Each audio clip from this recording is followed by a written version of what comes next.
जिंदगी में जो हम बड़ी गलतियां कर रहे होते हैं और जिनको हम मामूली समझते हैं, इन गलतियों को सुधारने के लिए जरूर कोई मसीहा हमारी जिंदगी में आता है।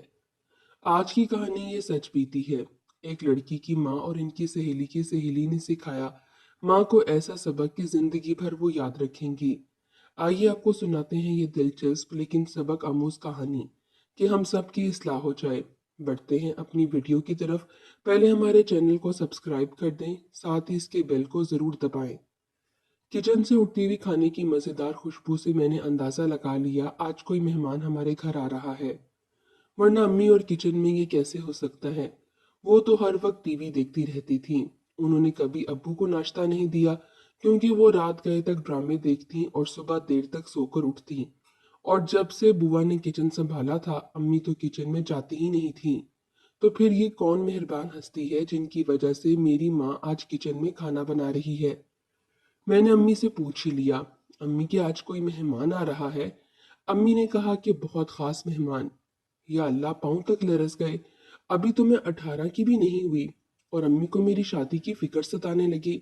मैंने दिल में सोच लिया कि मैं अम्मी को साफ इनकार कर दूंगी कि अभी मैं पढ़ना चाहती हूँ, डॉक्टर बनना है। लेकिन जब मैंने अम्मी से ये बात कही तो मेरी अम्मी ने कहा, पागल हो गई हो, कोई तुम्हारा रिश्ता लेकर नहीं आ रहा है, बल्कि मेरी बहुत पुरानी सहेली आ रही है। और जब मैंने पूछा ऐसी कौन सी सहेली है जिनका जिक्र आपने कभी किया ही नहीं। तौबा है, तुम तो बाल की खाल निकालने बैठ जाती हो। भाई, वो मेरी बचपन की सहेली है। शादी होकर चली गई थी यहाँ से, फिर वहां जाकर इसकी तलाक हो गई। शोहर के साथ वो नहीं थी, अपनी वालदा की खिदमत करती रही। इंग्लैंड में ही रहती थी। वालदा का इंतकाल हो गया तो अब इसने कहा कि वापस आ रही हूँ। वापस आएंगी तो किसके पास ठहरेंगी। तुमने फिर से सवाल करना शुरू कर दिए। भाई, इसका भाई है, इसके पास ही रहेंगी। मुझसे तो मिलने आ रही हैं। और फिर जब फरजाना आंटी आई तो मैंने अपनी जिंदगी में इतनी ग्रेसफुल औरत नहीं देखी थी। अम्मी ने बताया था कि मैं और आंटी स्कूल कॉलेज में साथ पढ़ती थी। इसका मतलब था वो दोनों हम उम्र ही होंगी। लेकिन फरजाना आंटी अम्मी के मुकाबले में कम उम्र और जवान नजर आ रही थीं। इनकी बातें करने का अंदाज बड़ा दिलचस्प था और बड़ा दिलनशीन था। इनकी मुस्कुराहट बड़ी जानदार और हंसी में खास खनक थी।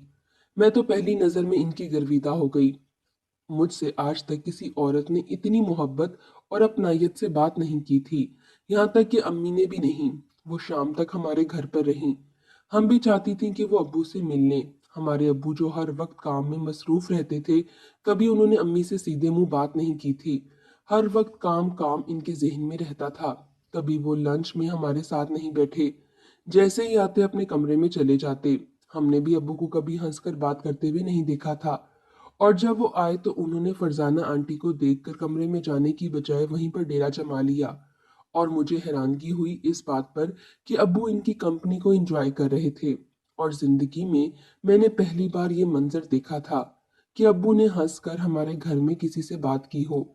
अम्मी ने चाय बनाने के लिए बुआ को कह दिया था। हमेशा की तरह कुछ देर बाद फरजाना आंटी हमारे घर से चली गई। अम्मी इनको एक दो रोज रोकना चाह रही थीं, बकौल इनके दिल नहीं भरा था। और अम्मी ने मुझे जो कहानी सुनाई फरजाना आंटी की, मुझे इनसे हमदर्दी होने लगी थी। अब तो फरजाना आंटी से हमारी इतनी अच्छी दोस्ती हो गई थी कि हर दूसरे तीसरे रोज हमारे घर आने लगी थीं। इनकी वजह से काफी रौनक हो गई थी। वो कॉलेज से आते हुए हमारे घर आ जाती, अक्सर रात का खाना खाकर वापस जाती और काफी सामान लेकर आती। हम लोगों से तो खैर वो बेतकल्लुफ हो गई थी, लेकिन हैरत की बात ये थी कि अब्बू का मूड बहुत अच्छा रहने लगा था। मुझे अब्बू के रवैये पर बड़ी हैरत होती थी और शक भी होता था। वो तो किसी को मुंह नहीं लगाते थे। फरजाना आंटी बहुत खुशकिस्मत थी कि अब्बू इन्हें लिफ्ट कराने लगे थे। एक दिन फरजाना आंटी आई तो खासी परेशान नजर आ रही थी। अम्मी के पूछने पर उन्होंने बताया कि भाभी को इनका वजूद अपने घर में बर्दाश्त नहीं है। वो इन्हें फिर से तंग करना शुरू हो चुकी हैं, जबकि वो अपनी तनख्वाह का एक बड़ा हिस्सा इनके हाथ पर रख देती हैं। बच्चों का ख्याल भी रखती हैं, लेकिन फिर भी वो नागवार सी शक्ल बनाती रहती हैं। अम्मी को इनके हालात जानकर बहुत अफसोस हुआ। उन्होंने इसरार करके आंटी को रोक लिया। वो एक हफ्ता यहाँ पर रहीं। इन्हें बैठकर खाने की आदत नहीं थी। वो सुबह सवेरे उठ जाती और बुआ के साथ मिलकर नाश्ता तैयार करती। अम्मी को देर तक सोने की आदत थी, इसीलिए वही हम लोगों के लिए नाश्ता तैयार करती। अब्बू को दफ्तर जाने की जल्दी होती थी, इसीलिए वो स्लाइस और चाय पर ही गुजारा कर लेते। पहले रोज आंटी ने इनके सामने पराठा और आमलेट रखा तो बहुत हैरान हुए। शायद शादी के बाद पहली बार नाश्ते में इन्हें ये नेमत नसीब हुई थी। और जब वो चली गईं तो हमारी जिंदगी में फिर से वही सूनापन लौट आया। अब्बू मजीद चिड़चिड़े हो गए। उन्होंने एक बार फिर हमसे ताल्लुक खत्म कर लिया। कई मर्तबा ऐसा भी हुआ कि वो नाश्ता किए बगैर ही घर से चले गए, लेकिन अम्मी को इस बात की परवाह नहीं थी। मैंने एक बार अम्मी से कहा कि अम्मी आप अब्बू का बिल्कुल ख्याल नहीं रखती हैं, तो कहने लगी वो कोई बच्चे नहीं हैं, वो अपने हाथ से नाश्ता कर सकते हैं। हर चीज तो होती है घर में। और मैं अम्मी को बस देखती रह गई कि वो ये क्या कह रही हैं। अपने हाथों से अपना घर तबाह कर रही हैं। और चंद दिनों बाद फरजाना आंटी दोबारा आ गई। इस मर्तबा वो एक हफ्ते के लिए नहीं आई थी, बल्कि अपने भाई का घर छोड़कर आई थीं। और मुस्तकिल हमारे घर इनको रहना था। अम्मी तो बहुत खुश हुई। अम्मी के साथ साथ हमारे अब्बू की जो खुशी थी वो मुझे अब बर्दाश्त नहीं हो रही थी। दाल में कुछ काला था। आंटी ने अम्मी के एहसान का बदला यूं चुकाया कि मेहमान की बजाय घर की फर्द बन गई। सुबह उठकर अब्बू को अंडे और पराठे का नाश्ता देती, हमारा ख्याल रखती। बुआ ने एक दिन मुझे समझाया, बेटा अपने घर में यूं किसी गैर औरत को जगह दे देना अच्छी बात नहीं है। अपनी अम्मी को समझाओ, अपने शौहर को इस तरह किसी औरत के हवाले नहीं करते, चाहे वो इसकी दोस्त ही क्यों ना हो। क्या करूं बुआ, अम्मी ने तो आंखें बंद की हुई हैं। फरजाना आंटी के सहर में मुब्तला हो चुकी हैं। बुआ और मैं अम्मी को कैसे समझा सकती हैं। वो तो सुनती ही नहीं है, हर वक्त सोती रहती हैं या टीवी देखती रहती हैं। और फिर जब इत्तेफाक से बुआ को छुट्टी पर जाना पड़ गया तो अम्मी तो किचन में काम करती ही नहीं थी। इनके हाथ पैर फूल गए। फरजाना आंटी ने इस मौके पर अपना रोल अच्छी तरह निभाया। वो घर के काम भी करती थीं, किचन को भी संभालती थीं, जॉब भी करती थीं और फिर भी फ्रेश रहती थीं। इतनी खूबसूरत वो ड्रेसिंग करती थी, मैं अब्बू की आंखें देखती रह जाती, जो हर वक्त इनका मुहासरा किए हुए होती थीं। अब्बू ने कभी अम्मी की तरफ देखा तक नहीं था और फरजाना आंटी को वो टुकर टुकर देखते थे। और फिर ये होने लगा कि फरजाना आंटी जो हमारे साथ दोपहर में खाना खाती थीं, अब वो लंच टाइम पर हमारे साथ नहीं होती थीं, बल्कि जब वो आती थी तो इनके हाथ में बड़े बड़े शॉपर होते थे और इसमें खाना होता था। मैं बच्ची थी, लेकिन मेरी छठी हिस्स बहुत कुछ बता रही थी। न जाने क्यों अम्मी को नजर नहीं आ रहा था। और फिर एक दिन मेरा शक यकीन में बदल गया, जब फरजाना आंटी किसी काम से किचन में गई हुई थी और इनका मोबाइल फोन टेबल पर रखा हुआ था। मैं मैगजीन पढ़ रही थी, इनकी कॉल आ रही थी। मैंने बेध्यानी में जब कॉल की तरफ देखा तो वो अब्बू का नंबर था। फिर तो मेरा शक यकीन में बदल गया। मैंने फोन उठा लिया और खामोश रही। अब्बू की आवाज थी। अब्बू ने कहा कि फरजाना 5 बजे तक उसी रेस्टोरेंट में आ जाना जहां पर हम लंच किया करते हैं। मैं भी वहीं आ रहा हूँ। आज फिल्म देखने का मूड है। इसके बाद किसी अच्छे होटल में डिनर करेंगे। उसी वक्त आंटी आ गईं और मैंने खामोशी से इन्हें फोन पकड़ा दिया। उन्होंने कहा, क्या बात की अब्बू ने इनसे। मैंने कहा, ये मैं नहीं जानती। कमरे में आकर मैं खूब रोई। हमारे घर में ये कैसा खेल खेला जा रहा था। अम्मी की बेपरवाही, बेखबरी और आंटी पर अंधा एतबार रंग लाया और आंटी ने वो काम कर दिखाया जिसकी किसी सहेली से तवक्का नहीं की जा सकती थी। अम्मी तो ये सुनकर ही पागल हो जाएंगी, लेकिन मुझे इनको बताना था। और फिर जब मैंने अम्मी को बताया तो इनके पैरों तले से जमीन निकल गई। मेरी अपनी सहेली जिसको मैंने अपना क्या कुछ समझा था, इस पर रहम किया, हमदर्दी की, अपने घर में इसको जगह दी। इसने मेरे शोहर पर ही डाका डाल दिया। मेरे घर पर कब्जा करना चाहती है, रंगरलियां मनाई जा रही हैं मेरी पीठ पीछे। चलो सामान बांधो और चलो नाना के घर जाना है। नहीं अम्मी, ये मुनासिब नहीं होगा। इस तरह तो आप मैदान खुला छोड़ जाएंगी। अब्बू तो वैसे ही हमसे उखड़े उखड़े रहते हैं, इनको तो कोई फर्क नहीं पड़ेगा। हमारे यहाँ से जाने पर वो तो फरजाना आंटी की जुल्फों के असीर हो चुके हैं।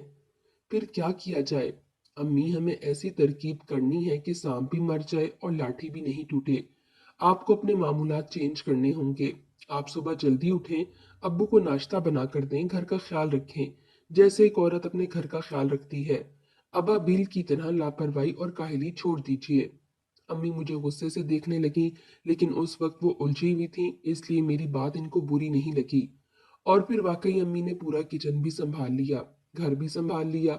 और जिस दिन वो नाश्ता बना रही थी, सुबह फरजाना आंटी आई हमेशा की तरह और देखा कि नाश्ता तैयार है तो मुस्कुराते हुए कहने लगी, अरे तुम क्यों उठ गई, सोती रहती, बना देती मैं। अम्मी कहने लगी, नहीं, तुम तो मेहमान हो, मेहमान बनकर आई हो।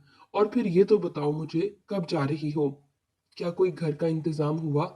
इससे पहले कि फरजाना आंटी कुछ कहती, अब्बू पीछे से आ गए और चीख कर कहने लगे कि कहीं नहीं जाएंगी, कि मेरा घर है, यहाँ पर मेरी मर्जी चलती है और मेरा ये हुक्म है कि फरजाना को यहाँ से कोई जाने के लिए नहीं कहेगा। और शाम में मुझे बहुत जरूरी बात करनी है, तैयार रहना तुम सब। शाम में जब अब्बू आए, अम्मी को फौरन कमरे में बुला लिया और बगैर चूं चुरा के उन्होंने साफ साफ कह दिया कि वो फरजाना आंटी से शादी कर रहे हैं, क्योंकि अम्मी अपने फराइज पूरे नहीं कर पा रही। ना वो अच्छी बीवी हैं, ना वो अच्छी माँ है। फिर कहा कि तुम खुद तो खाना नहीं बनाती, बल्कि नौकरों के हाथ का खाना खाकर मैं तंग आ चुका हूँ। फरजाना इनकी वीरान जिंदगी में बाहर की मानद आई है और इन्हें पहली बार इस घर में किसी औरत की मौजूदगी का एहसास हुआ है। इनके लिए अम्मी का वजूद ना होने के बराबर था। अम्मी बहुत रोईं, गिड़गिड़ाईं, अब्बू के आगे हाथ जोड़े, माफिया मांगी, आइंदा के लिए इनकी खिदमत करने का वादा किया, लेकिन पानी सर से ऊंचा हो चुका था। अब्बू पूरी तरह फरजाना के जाल में फंस चुके थे। उन्होंने अम्मी की कोई बात नहीं सुनी, बल्कि साफ साफ अपना अटल फैसला सुना दिया और फिर उन्होंने शादी कर ली और दूसरे मकान में शिफ्ट हो गए। अम्मी ने तैश में आकर नाना को फोन कर दिया तो नाना ने बजाय अम्मी की बात मानने के कह दिया कि तुम्हारा कसूर है। क्यों देर तक सोती रहती थी, क्यों अपने शौहर का ख्याल नहीं रखती थी, क्यों घर नौकरों पर छोड़ा हुआ था। आज देख लो, तुम्हारा शौहर तुम्हारे हाथ से निकल चुका है। अम्मी का कोई भी नहीं था और उस वक्त मैं ही थी जो अम्मी को तसल्ली दे सकती थी। अब्बू औलाद की जिम्मेदारी से गाफिल नहीं रहे, बल्कि हफ्ते में एक दो बार चक्कर लगाते थे। मैं देख रही थी कि अब्बू काफी परेशान नजर आ रहे हैं, लेकिन मैंने अब्बू से कुछ पूछा नहीं। अम्मी तो इनसे इतनी नफरत करती थी कि इनके सामने भी नहीं आती थी। और जब अम्मी से मैंने ये बात कही तो अम्मी ने कहा कि हाँ, बद्दुआ जो दी है मैंने, जिंदगी भर सुकून नहीं मिलेगा इस आदमी को और मेरी इस दोस्त को। और फिर फरजाना आंटी ने फरमाइश कर दी अब्बू से हमारा एक मकान अपने नाम करने की। अब्बू तो इनके हुस्न में ऐसे डूबे हुए थे, इश्क में आकर उन्होंने मकान इनके नाम करने के लिए वकील को अपने घर बुलवा लिया। उन्होंने ये नहीं सोचा कि इस मकान में पहली बीवी और बच्चों का भी हिस्सा है। वकील जब आया तो इसने फरजाना आंटी को देखकर अजीब सी शक्ल बनाई और कहने लगा, आपका शनाख्ती कार्ड कहाँ है? अब्बू तो अपना शनाख्ती कार्ड दे चुके थे। फरजाना आंटी आए बाएं शाएं करने लगी। कहा कि क्या ये जरूरी है, शनाख्ती कार्ड? उस वक्त तो फरजाना आंटी से वकील ने कहा कि शनाख्ती कार्ड के बगैर तो कब्रें भी नहीं मिलती हैं बीबी, आप तो पूरा घर अपने नाम करवा रही हैं। तो उन्होंने झूठ बोल दिया कि मेरे भाई के घर है, वो मैं कल ले आऊंगी। फिर वकील ने कहा कि ठीक है, जब आप शनाख्ती कार्ड लाएंगी उस वक्त ही ये घर आपके नाम होगा। वकील अंकल ने उस वक्त अपनी समझदारी से जो काम किया, इसने हम सबकी जिंदगी बचा ली और अब्बू को एक बहुत बड़ी तबाही से बचा लिया। और फिर दूसरे दिन वकील अंकल ने अब्बू को जो खबर सुनाई, अब्बू तो गहरे सदमे में आ गए। इसने ऐसा किया, इनके साथ इनकी क्लाइंट की बीवी थी और इसी तरह इस क्लाइंट को लूट कर दौलत अपने नाम करके लाखों रुपए अकाउंट से खाली करवा कर तलाक ले चुकी थी। और अब वो अब्बू के साथ भी यही करना चाहती थी, इसीलिए शनाख्ती कार्ड वो अपना नहीं दे रही थीं। अब्बू ने वकील अंकल की बात सुनकर अपना सर पकड़ लिया और कहा कि गजब हो गया, मेरा इसका तो जॉइंट अकाउंट है बैंक में, इसका मतलब वो रकम निकाल सकती है वहां से। और ऐसा ही हुआ, क्योंकि 20-25 लाख बैंक में पड़े हुए थे। मैनेजर को फौरन अब्बू ने उसी वक्त फोन किया। बैंक मैनेजर ने जो जवाब दिया सुनकर अब्बू के होश उड़ गए। वहां से रकम निकाली जा चुकी थी, बैंक अकाउंट बिल्कुल खाली था।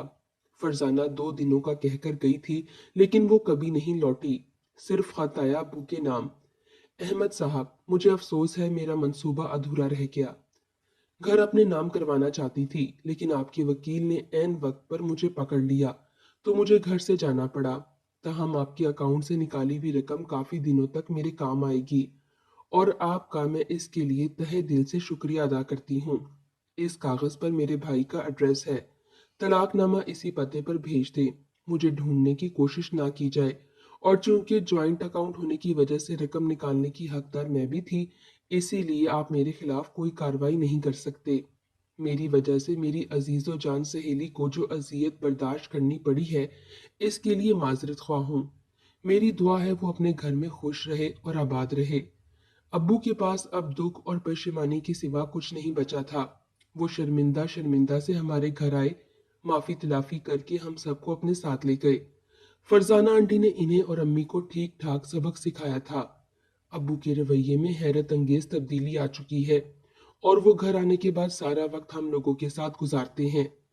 मैंने जो कहा कि मसीहा बनकर वो हमारी जिंदगी में आई तो मसीहा ही तो थी, वो जो हमारे घर के बिगड़े हुए निजाम को सुधार गईं।